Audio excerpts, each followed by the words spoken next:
감사에 들어온 국제뉴스 정리해드립니다. 문희정 국제정치평론가 전화로 연결합니다. 평론가님 안녕하세요. 네, 안녕하세요. 네, 이 태국 국민들의 공분을 샀던 레드불 창업주 손자 결국 인터폴 적색 수배가 내려졌네요. 네, 그렇습니다. 이 사건 개요를 잠깐 설명을 드리면 지난 2012년 태국 방콕에서 음주 상태에서 뺑소니 사고로 경찰관을 숨지게 한 뒤 해외로 도피한 레드불 공동 창업주의 손자인 오라요 유이티아가 이 국제형사경찰기구 인터폴의 적색 수배를 당했습니다. 태국 경찰은 194개 회원국에 협조 요청을 전달했다면서 심각한 범죄인 만큼 오라이웃을 반드시 귀국시키겠다고 밝혔는데요. 지난 7월 태국 검찰이 오라이웃에 대해서 불기소 결정을 내렸지만 여론이 악화되자 태국 정부가 재조사에 들어갔고 과실치사와 코카인 불법 복용 등의 혐의 등을 적용해서 기소하기로 방침을 정했습니다. 네. 2012년에 벌어진 사건임에도 오라이웃이 전혀 어떤 제재도 받지 않은 채 해외에서 호화 생활을 해오고 또 불기소 처분까지 받은 이면에는 이 정부 고위 관계자와 검찰, 경찰 등이 조직적으로 관여한 것으로 나타났는데요. 이 현재 몇 달째 반정부 시위가 계속되고 있는 상황에서 프라유트 타누차 총리는 가뜩이나 성남 민심이 더 격화되지 않도록 이 사건과 선을 그으면서 처벌 의지를 공식적으로 밝힌 상태입니다. 예. 하지만 태국 경찰이 인터폴에 이 오라이웃이 태국 여권을 가지고 있다고 알린 만큼 만약에 그가 다른 나라 여권을 사용한다면 적색 수배를 빠져나갈 수도 있다는 지적도 있습니다.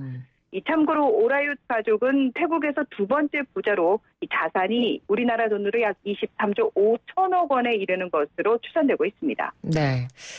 자, 다음은 미국으로 가보도록 하겠습니다. 미국에서 이 미성년자를 상대로 한 성착취 동영상을 상습적으로 제작한 남성에게 징역 600년이 무려 선고가 됐다고 하는데 사실 우리나라에서도 비슷한 사건이 있었는데요. 우리나라와는 확실히 좀 비교가 되는 모습이네요.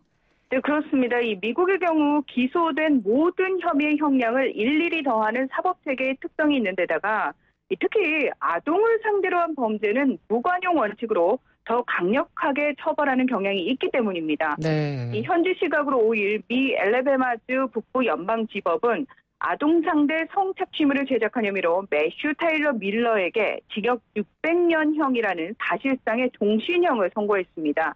네, 밀러는 2014년부터 2019년까지 5살 이하 아동 2명에게 지속적으로 성착취물을 찍게 해서 총 102건을 제작을 했고요. 또 지난해 12살 이하 아동과 성관계를 한 혐의도 받고 있습니다. 외국에서 이런 소식이 전해질 때마다 이 우리나라의 솜방망이 처벌에 대한 비판의 목소리가 커지고 있는데요. 네. 말씀하신 것처럼 2015년 웰컴 투 비디오라는 다크 웹사이트를 개설해서 32개국 128만여 회원에게 이 아동 성착취물을 배포한 손정우 씨는 2심에서 징역 1년 6개월을 선고를 받았죠. 이 참고로 우리나라의 경우 가중 처벌을 하더라도 이 최대 징역 13년에 불과합니다. 네. 이에 대한 비판의 목소리가 높아지니까 대법원 양형위원회가 지난달 이 아동 청소년 성착취물 제작 범죄에 대해서 최대 29년 3개월의 징역형을 선고하도록 권고하는 새 양형 기준을 발표를 했는데요. 이 기준에 따르면 이 성착취물을 영리 등의 목적으로 판매한 이들에게는 최소 징역 6년에서 최대 징역 27년, 또 아동 청소년 성착취물을 다수 구입한 사람들에게도 이 최대 징역 6년 9월을 선고하도록 권고하고 있습니다. 네. 그리고 이 새로운 법안은 오는 12월 양형위 전체 회의에서 최종 의결을 거친 뒤에 본격적으로 적용될 예정입니다. 네, 우리나라의 사례까지 설명을 해주셨습니다. 좀 우리나라에서도 강력한 처벌이 있어야겠다는 생각이 다른 나라의 사례를 들을 때마다 늘 좀 드는 생각이고요. 네네. 자, 이번에는 아프리카 나이지리아로 가보겠습니다. 나이지리아 특수부대가 시민들을 상대로 이 금품 갈취와 협박을 일삼아서 지금도 논란이 일고 있다고요. 네, 나이지리아의 강도 퇴치 특수부대라는 게 있는데요. 바로 이 부대 이야기입니다. 네. 사실 예전부터 이런 일로 악명이 높아서 국제사면위원회, 국제 앰네스티의 비판을 받아왔던 곳인데요.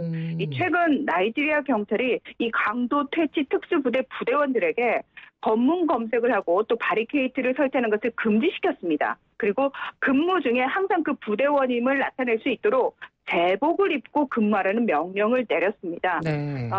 나이지리아 경찰이 이런 명령을 내린 이면에는 지금 현재 나이지리아 SNS상에서 이들이 시민들의 돈을 갈취하고 사람을 총으로 쏘는 장면을 담은 영상이 잇따라 게재되면서 특수부대를 해체해야 한다라는 해시태그까지 등장하고 있기 때문입니다. 이 나이지리아 경찰 측은 시민들의 사생활을 침해하는 행위, 특히 모바일, 노트북, 스마트 기기에 대한 무차별적인 수색을 금지했다면서 앞으로도 이 불법 행위에 대해서 책임을 묻겠다고 밝혔는데요. 하지만 이런 나이지리아 경찰의 발표는 시민들의 신뢰를 얻지 못하고 있습니다. 네. 왜냐하면 3년 전에도 사실 비슷한 문제가 불거졌거든요. 네. 그때도 경찰이 대대적인 개혁을 약속했었지만 지난 6월 국제사면위원회의 조사에 따르면 달라진 것이 거의 없다고 합니다. 국제사면위원회는 이 특수부대와 관련해서 2017년 1월부터 2020년 5월까지 최소 82건의 불법 행위가 보고됐다면서 용의자 처형 및 처벌, 고문 등 부대원들의 불법 행위가 반복되고 있다고 강하게 비판하고 있습니다. 네. 자, 다음은 인도 소식입니다. 인도가 지금 코로나19 확산세가 좀처럼 잦아들 기미가 보이지 않고 있는데요. 이 인도 정부가 자국민 2억 5천만 명에게 코로나19 백신을 접종할 계획이라고 밝혔네요. 네, 그렇습니다. 지난 4일 인도 보건복지부는 내년 7월까지 4억에서 5억 회분의 코로나19 백신을 확보해서 최대 2억 5천만 명의 국민들이 백신을 접종할 수 있도록 할 계획이다. 이런 내용을 발표했습니다. 인도 정부는 코로나19 백신의 경우 사람당 2회 접종이 필요한 것으로 추산을 하고 아스트라제네카가 개발 중인 백신 등과 함께 자국에서 개발 중인 백신을 통해서 이 접종 물량을 조달할 방침이라고도 밝혔는데요. 전체 13억 8천만 명으로 추정되는 인도 인구 중에서 지금 이 2억 5천만 명이 약 18%에 해당하거든요. 그러니까 우선 접종 대상자를 대상으로 먼저 접종을 하겠다는 겁니다. 그래서 각 주 정부에 이 명단을 제출해 줄 것을 요청을 했습니다. 네. 현재 인도에서는 자이더스 카딜라 그리고 바라트 바이오테크 등이 자체 백신을 개발 중인 가운데 세계 최대 백신 기업으로 알려진 세룸 인스티튜트는 아스트라제네카가 옥스퍼드 대학과 공동 개발 중인 백신의 임상 2상과 3상 시험에 함께 참여 중인 것으로 알려졌습니다. 사실 아스트라제네카는 지금 미국이라든지 영국에서 부작용이 보고가 돼서 거기서는 지금 그 2상과 3상 실험이 중지가 된 상태거든요. 네네. 하지만 브라질이라든지 지금 인도에서는 계속해서 그 실험이 진행 중에 있습니다. 인도는 최근 하루 7만 명 이상의 신규 감염자가 발생하면서 지난 8월 이후 전 세계에서 1일 확진자가 가장 많이 발생하고 있는데요. 현재까지 누적 확진자 수가 662만 명을 넘어서 이 누적 사망자 수도 10만 명을 훌쩍 넘긴 상황입니다. 예. 한편 이 최근 저가의 독특한 신속 진단 키트인 크리스퍼 페루다가 자체 개발이 됐다고 하는데요. 이 크리스퍼 페루다는 별도의 검사 장비 없이 45분 만에 이 색깔로 결과를 알 수 있는데 개당 가격도 500루피, 우리나라 돈으로 약 7,900원으로 상당히 저렴하다고 합니다. 네, 알겠습니다. 오늘은 인도 소식까지 들어봤습니다. 말씀 잘 들었습니다. 고맙습니다.